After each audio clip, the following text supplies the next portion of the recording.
Cold War, a 45-year battle fought not just with soldiers and spies, but with secrets in the shadows of nuclear annihilation. The United States and the Soviet Union raced for an edge in every conceivable domain: technological, political, and even paranormal. It's the early 1970s. Intelligence reports are claiming that the Soviets were pouring millions into psychic research. Fearing a psychic arm race, the CIA responded. They launched a top-secret program to see if the human mind itself could be the ultimate weapon. It was called Project StarGate. In 1972, the CIA turned towards two physicists at the prestigious Stanford Research Institute, Russell Targ and Hal Puthoff. My function is not so much to teach people how to do remote viewing as to give them permission to use an ability that we already have. And I could say that our program at SRI was not an airy-fairy program doing intuitive diagnosis, but we were funded for about $25 million by the CIA and DIA, Army Intelligence, for 23 years. This was an ongoing intelligence gathering activity. Basically, we were the X-Files. Their mission was to create a top-secret program to see if the human mind could see through the eyes of another. Remote viewing is a perceptual technique whereby a person can describe places, events, or people that are perceived mentally, but separated from the viewer by distance, shielding, and even time. It's, if you like, it's a trained intuitive ability. For over 2 decades, with more than $20 million in funding, the US government employed a team of remote viewers, psychic spies tasked with seeking enemy secrets from thousands of miles away. They operated from a nondescript building at Fort Meade, Maryland. A small clandestine unit passed between the Army and the Defense Intelligence Agency. At SRI, we trained 6 remote viewers that we had carefully chosen from the Fort Meade group. Who was that? Hal Puthoff and I chose 6 people, one of whom was Joe McMoneagle, right. And there are a number of others who have surfaced to greater or lesser degrees. Joe has written books about his experiences, so I'm comfortable talking about right. Joe. Those 6 then went back to Fort Meade and told showed dozens of people how to do remote viewing. People like Ed Danes, David Morehouse, who wrote a book like Courtney Brown. And so what can we do with this? And what it proves is that there is more to us and more to our awareness and more experiences available to us than you would think if you just think that you're made of meat and potatoes. But in 1995, this all came to an end. The program was transferred from the Defense Intelligence Agency to the CIA for a final public review. The CIA commissioned the American Institute for Research to write its final conclusion, which led to the termination of the program.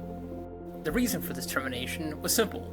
They said that it merely failed to produce actionable intelligence and that the results were vague and ambiguous. The official final verdict: the program was of no value to the intelligence community and would further cease to exist.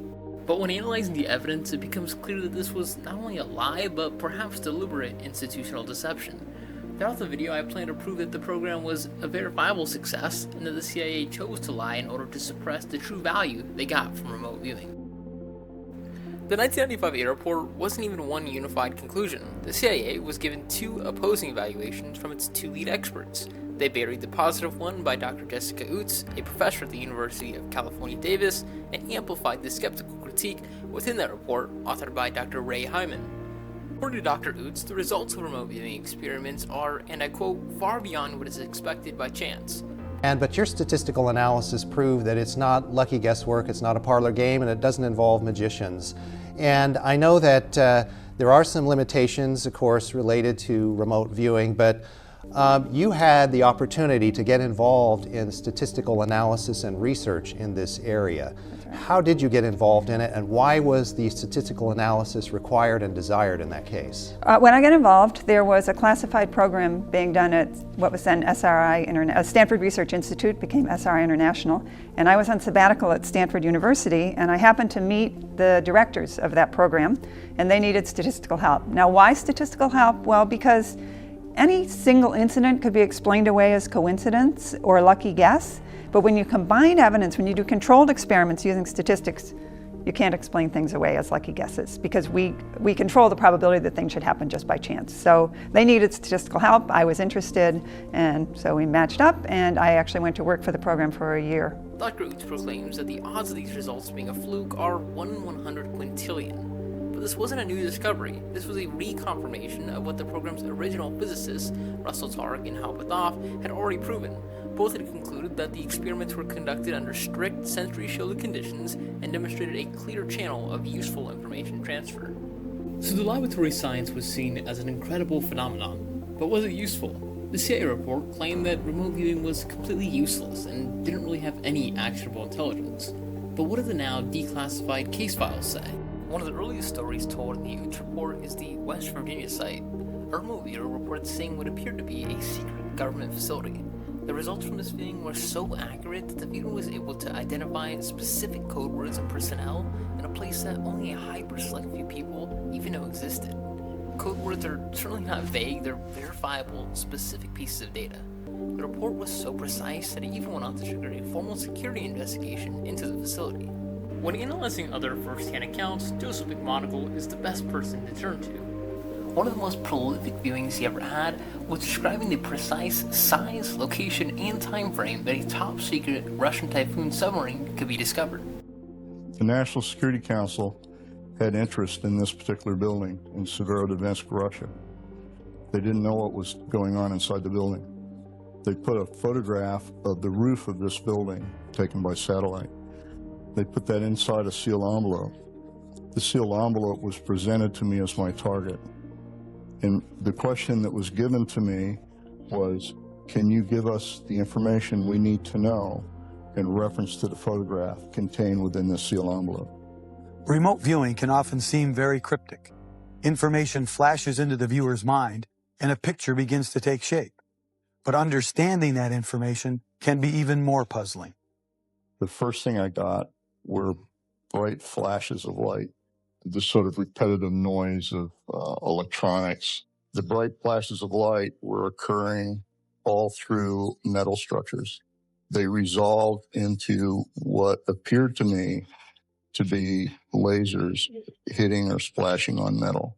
So from that, I said, well, I think there's welding going on here, and it's an advanced kind of welding. I came back and said that there was a very large submarine being constructed in the building, and it was the largest submarine ever constructed. That it was being constructed by having two hulls put together. That was the first time ever a sub had been constructed that way. In another story told by Joseph McMoneagle, he describes the kidnapping of General Dozier. In 1981, U.S. Army General James Dozier was kidnapped in Italy by the Red Brigade terrorist group. For 42 days, all conventional intelligence was completely stumped. Being the top remote viewer at the time, he was tasked with finding him. He pinpointed the location, Padua, Italy, in a large apartment building on the second floor. Weeks later, Italian police rescued General Dozier from the second floor of an apartment in Padua. But I know what you're thinking. These sound great and all, but aren't they all just random, one-off, first-hand accounts? So now turning to the declassified counter-narcotics data. In the early 1980s, when StarGate was transferred to military intelligence, it was deemed to have distinct potential for counter-narcotics cases. In a detailed DIA overview of the program's operational utility, we find that of the operations evaluated, the results had shown that over 68% of the viewings resulted in information that correlated to the discoveries made. While not perfect, no form of intelligence gathering has a 100% hit rate, and these metrics show that it was far from useless. So the science was statistically undeniable. The operational hits were precise, verifiable, and actionable, which brings us to the central question. If the program worked, how and why would the government try to hide the success? As for the how, the CIA was presented with a choice: Dr. Oots' statistical certainty or the methodological doubt of the other panelists and skeptic Dr. Ray Hyman. Hyman didn't dispute the stats, he attacked a methodological critique that had been thoroughly refuted for decades prior. This gave the CIA the perfect cover story to deny the program's success and chop it up as useless. Which brings us to the final question. Why? Why create the lie? Because the program, while successful, was simply a liability. The risk of admitting the statistical phenomenon they stumbled upon was simply not the most strategic option. Luckily, the CIA has a very specific playbook for dealing with embarrassing programs. That brings us to Project MKUltra, the agency's illegal mind control program from the 50s and 60s involving dosing unwitting citizens with LSD. The CIA was obsessed with the human mind and were willing to do anything they could to be successful at maximizing its capabilities. Richard Helms, the CIA director during MKUltra, later testified to ordering the files to be destroyed because they were sensitive and to avoid follow-up questions, embarrassment, if you will. The 1995 StarGate termination was the same playbook. Although it wasn't illegal, it certainly did not benefit the government of admitting the true level of success, so instead of shredding the files, they discredited it with a report. For MKUltra, the cover-up was a shredder. For StarGate, the cover-up was a single skeptical review. Overall, the official narrative of StarGate being vague and useless was a complete lie. After analyzing things like the statistical improbability and the dozens of successfully reported operations, it becomes clear that the program was simply too successful and too strange to remain on the books or even publicly acknowledge the success of. The real question isn't did StarGate work, but where is it working now?